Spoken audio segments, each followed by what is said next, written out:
Hello everyone, Hachadino over here, and as you always know, you can like my videos, also subscribe in any of the cat lights over there, and as always, you can check the sheet.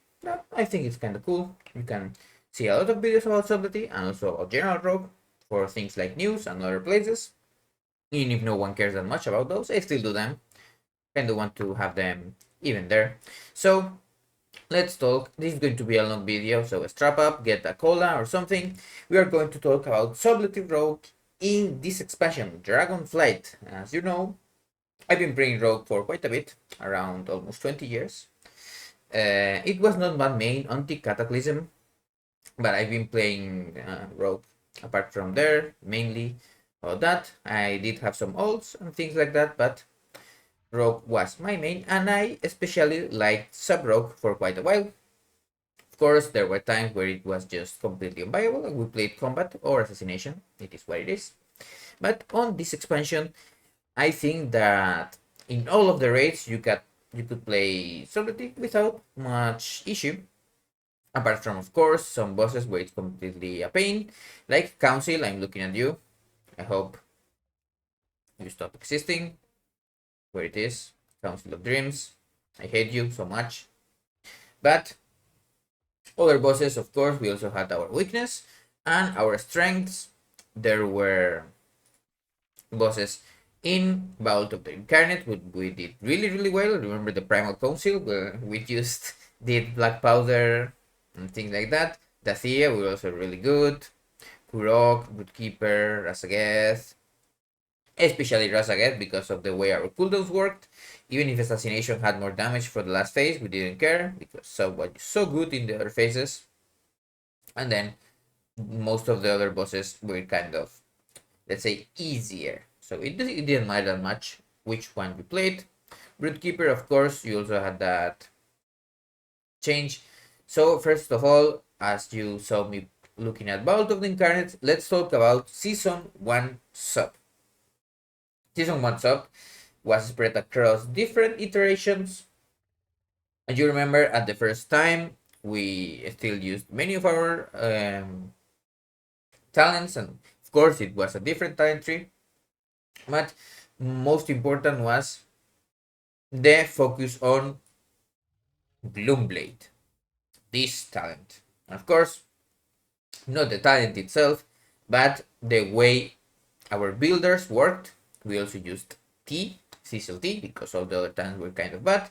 And we didn't care that much to really have two Shadow Dances, because Shadow Dust was not played. Unless you were me, where I played it all the season in Mythic Plus. We also played Sepsis, but who cares about that? And at the beginning, Shadow Dust was 20 seconds cooldown, and then it got back to 30. Thank you, Blizzard. I love you. And the general thing about Mythic Plus and, of course, Raid was also we had almost infinite energy. Why? Because Seal Fate is a talent that existed. It still exists, of course, in Assassination. Its rightful place, and please do not move it again. It made Critical Strike our best stat until a point, of course. And then we really liked Versatility and Mastery. Both of those were kind of fine until the Ring of Power came in. I don't have it right now because I think I just sold it after it got nerfed 2 times. But also because of Aeronautic Ring. Where is our boy? Here, the Seal of the Urnas chosen. We were using even an embellish called the Cowl. Was cool helmet. That did some fire damage to proc it more. That, of course, made our versatility really good stat. Mastery was still fine. I played Mastery for a while until I got more gear, and then I changed to Versatility Crit. We also had, of course, the 0.7 drink, where it was kind of OP also, and it also, with those two rings and some buffs to Rotting and Sepsis and other things, we kind of played for a while, even if it was almost the same DPS, because there was a bug that we didn't know about Dark Brew and Veil Touch double dipping on Secret Technique, so it was doing more damage than intended in our sims. So let's say Rotten was even 2 or 3% more sometimes. The gameplay was kind of interesting on the first season. The second season, it took a little bit more until people found out about that double dipping, and then people came back to the dark brew or flagellation build in season 2. But we are still talking about season 1, and that was everything that we did as up. We were really decent on most bosses and really good on Razaget and Broodkeeper, so we were kind of, let's say, the spec that was not a bad choice. Of course, if you still liked Assassination or Outlaw, which was kind of fine, but you can look at the posts on Wowhead about those. The sub one is still not there. That was, I wanted to do this one and then read the one that Fu is going to post. So that was season 1. Mythic Plus was kind of whatever. You spam the Shuriken Storm Ruptures. They were really strong Ruptures because our first set buffed Rupture quite a bit. And you also use Secret Technique and Flagellation and other things. You could even play without Flagellation, the Dark Rebuild. A lot of people played with that because one less button, almost the same damage. Why not? And then we come into the second season. Second season, we still had the ring for a while until it got nerfed twice. Same with the Ranok one. I think Ranok one also got nerfed quite a bit. And in this one, you could also place up on all of the bosses, no problem. Even in Zakali, we were kind of best when there were a lot of mobs in one place. Skarn was a really, really bad design boss, but still, we were decent. We could do, of course, interesting things. And now, of course, this raid, we began with the dispenser being a super OP trinket. We used all of the raid, kind of. Sarkareth also dropped our beacon, the bacon, we called it a while. Remember, people were saying cool things about the trinket, even after the nerf and after making it not work with our shadow amps, it was still a decent trinket. And then Eltarion's one, the Call to Suffering, gain agility, really good. Also had versatility that made it kind of cool for proc because you had a little bit more defense. All of the other trinkets and things were whatever. You also had Anvil. Anvil was fine for Rotten because we used a lot of backstabs, let's say Gloom Blades. Even inside dance, if you could stack it, you could block it, but of course, these trinkets were kind of RNG. The Black Dragon Scale and the Chromatic Essence. The Chromatic Essence was a good trinket for Mythic Plus, but not that much for the raid. Of course, for Mythic Plus, we kind of had the same gameplay, let's say. I still played Rotten and Sepsis and things like that. I had a lot of fun. No one cared much, but that was, of course, when I began working on the Rotten. You can see here Rotten 10.1 to 10.15. I did a lot of work. I did tries, countless hours in PTR and places. I even scripted the opener with the old 2P and the new 2P and everything like that. It was, of course, for season 2 because this was kind of when it took off a little bit. And then, as you saw, we have like a little infogram. Thank you, Alim. We also have an APL for a while because it didn't get merged into quite a while. And here we have, of course, Sepsis. We want it to blast in dance. So a lot of work was done there. Not to be confused, of course, when everyone kind of played the other one. And not a lot of people liked it because Shadow Dust, but that was a precursor to what it was coming. We got a rework on our talents. This is the new talent tree that we are going to play until the final patch of this expansion. Not these talents, of course, ignore them. They are my for fun Mythic Plus build. But they removed Seal Fate from the general tree. They made Mark for Death a choice point with deeper stratagem, then deleted Mark for Death because it's what like kind of here have a handgun and then you have an AK-47. Which one would you like to play? Of course, absolutely no one chose Mark for Death, so they just deleted it. I kind of liked it. It was a little bit close because of how it worked with Rupture and the new set. You could get a lot of snaps, and then it did even more damage than it does now. Now it does ridiculous amount of damage if you snap it well, but still, it got deleted. Now Echoing Reprimand stayed on the same place. Acrobatic Strikes move one down, so now we have to work for it. Not all the builds can take it, but the ones we care about as sub can take it. That are Echoing Reprimand, not many people play with that, but the Cold Blood one plays with Acrobatic Strikes and it does fine. Everything is cool.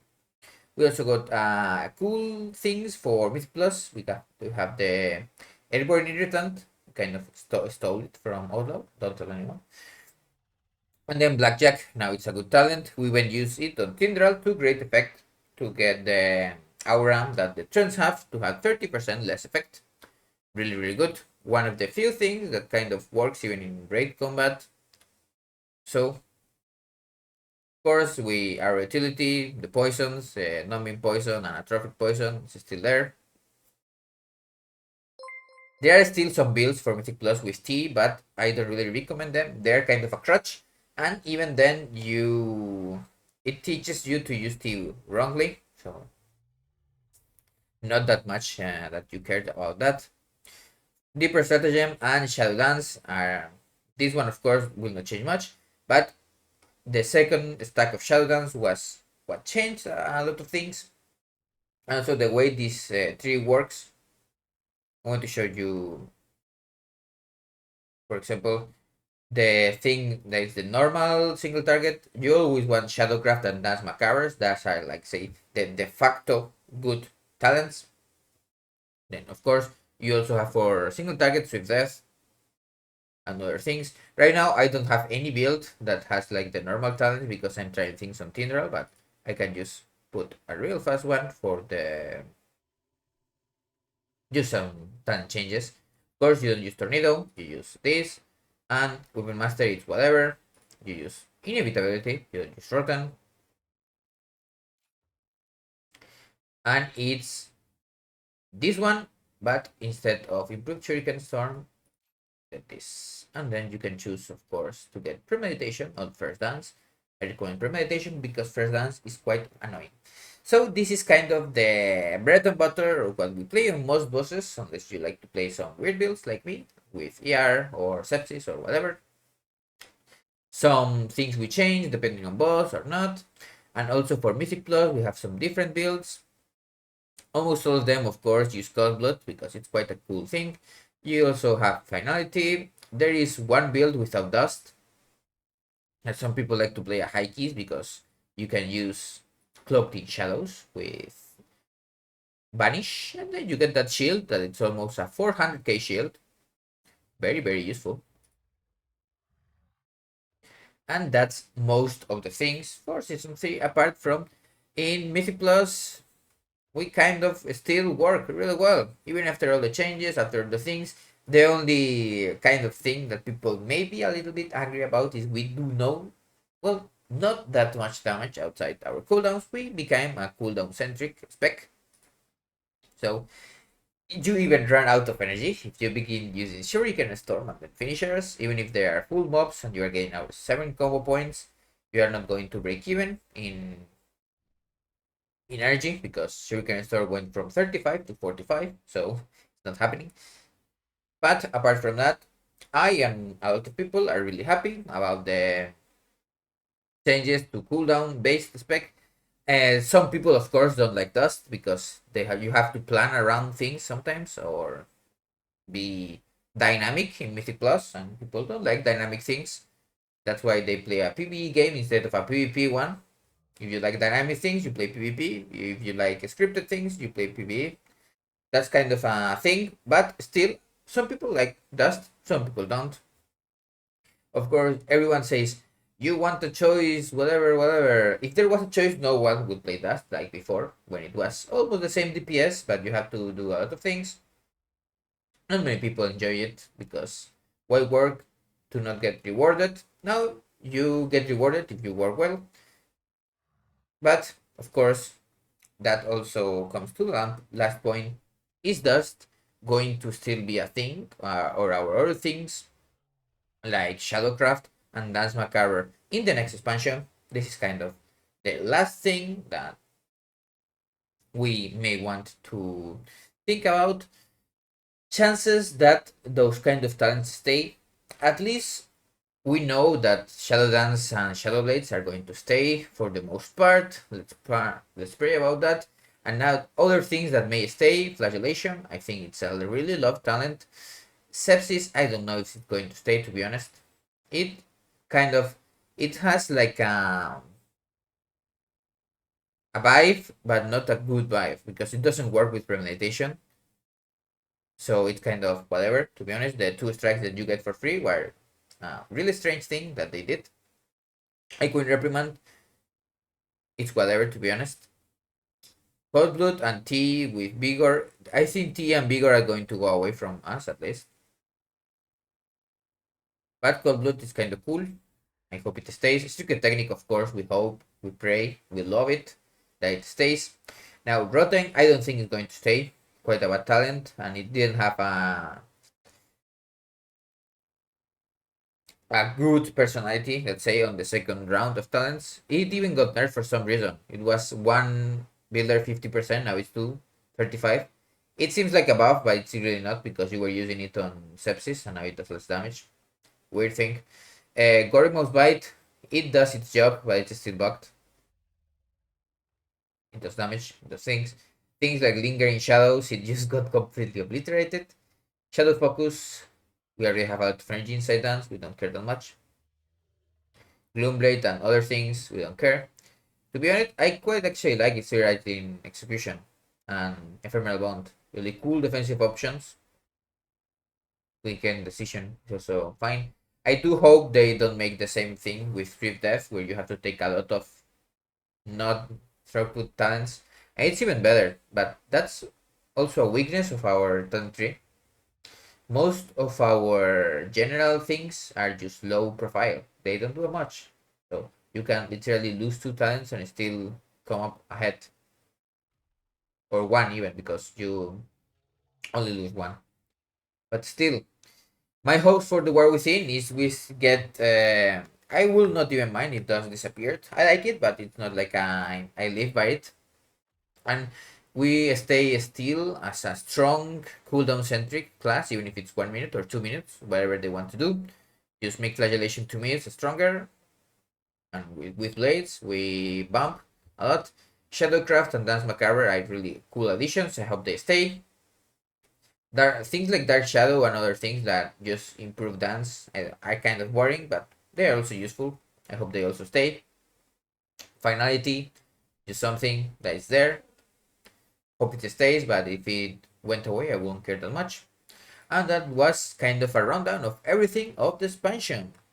Of course, keep tuned for cool weird builds that I may try to make work, but chances are they don't. But you can just strap up for the flight. Now, have a nice one.